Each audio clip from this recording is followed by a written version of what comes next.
আজকে নিয়ে এসেছি গাউসিয়ার এই হাটে। এই হাটকে কেন্দ্র করে অনেক বড় করেই হাট বসে আপনার আমার জন্য।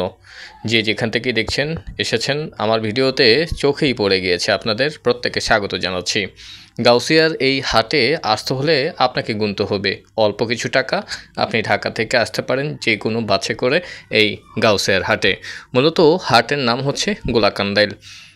এই যে দৃশ্য ধারণ করেছি অনেক বড় একটা সারি রিকশার, অর্থাৎ আপনাকে যদি এ প্রান্ত থেকে ও প্রান্ত যেতে হয় আপনাকে গুনতে হবে বাড়তে একটু সময়, কারণ হাটকে কেন্দ্র করে এখানে অনেক পরিমাণ জ্যাম লেগে থাকে, যদিও এই জ্যাম দীর্ঘস্থায়ী তেমন একটা না।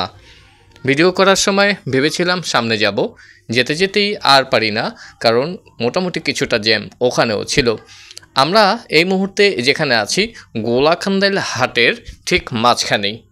আর এই হাটের যে দৃশ্যগুলো, প্রেক্ষাপট সব কিছু মিলিয়ে কেন যেন মনে হচ্ছে যে এই হাটটা সত্যি রোমাঞ্চকর একটা হাট এবং মানুষের ভালো লাগার মধ্যেও একটা প্রয়াস। হাট থেকে এক মুরব্বি আম গাছে নিয়ে যাচ্ছেন, সাথে আরেকটা গাছের চারাও চলে যাচ্ছেন এই রিক্সা করে। এই রিক্সাকে কেন্দ্র করেও কত ঘটনা রচনা ঘটেছে এই বাংলাদেশে। একবারের কাঁঠালের দৃশ্য দেখিয়ে দিলাম আপনাদেরকেই। রাস্তার পাশেই কিন্তু এই গাছটি ছিল, প্রচুর পরিমাণে কাঁঠাল ধরেছে এই বাড়িতে। আমরা সামনের দিকে এগোতেই ভেবেছিলাম আর একটু সামনে আপনাদেরকে নিয়ে যাব, বিশেষ করে এখানকার স্থানীয় জনপদ, এই জনপদের লোকালয়ের ব্যবস্থাগুলো কেমন হতে পারে সেটাই দেখানোর দৃশ্য চেষ্টা করেছি এই ক্যামেরায় তুলে ধরার জন্য। কোনো এক কারণে সেখানে আর যেতে পারিনি, পেছনেই আমাদেরকে ব্যাক করতেই হয়েছে। এখন পেছনেই আমরা চলে যাব। সো এই মুহূর্তে আমি আপনাদেরকে আবারও জানাচ্ছি এই হাটে আসতে হলে সকাল 6টা থেকে, আপনারা আবারও একটু এখানে নজর দেন, সকাল 6টা থেকে আপনারা আসতে পারেন বিকেল 5টার মধ্যে।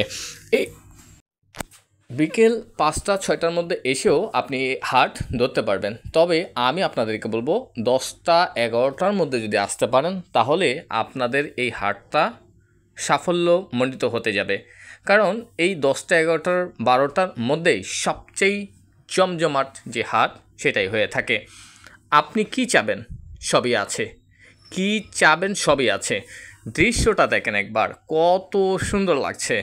মনে হচ্ছে গ্রাম বাংলার ঐতিহ্য তুলে ধরেছে এই জনপদ, এই হাট, এই বাজার, এই গ্রামের মানুষগুলো, এই গ্রামীণ জনপদের দৃশ্যগুলো। নিশ্চয়ই আপনাদের প্রত্যেকের কাছে ভিডিওটি ভালো লাগতেই পারে, আর এই ভালো লাগাই হচ্ছে আমার অন্যতম আরেক ভালো লাগা। আমি কত কষ্ট করেছি এই ভিডিওতে সেটা মুখ্য বিষয় না। মুখ্য বিষয়, মূল তন্ত্র আমি তখনই মনে করি নেই এই ভিডিওগুলো যাদের কাছে ভালো লাগে এবং গঠনমূলক কমেন্টসগুলো করে যায় মনের আবেগ ভালোবাসা দিয়ে। থ্যাংক ইউ সো মাচ এই ভিডিওটি দেখার জন্য।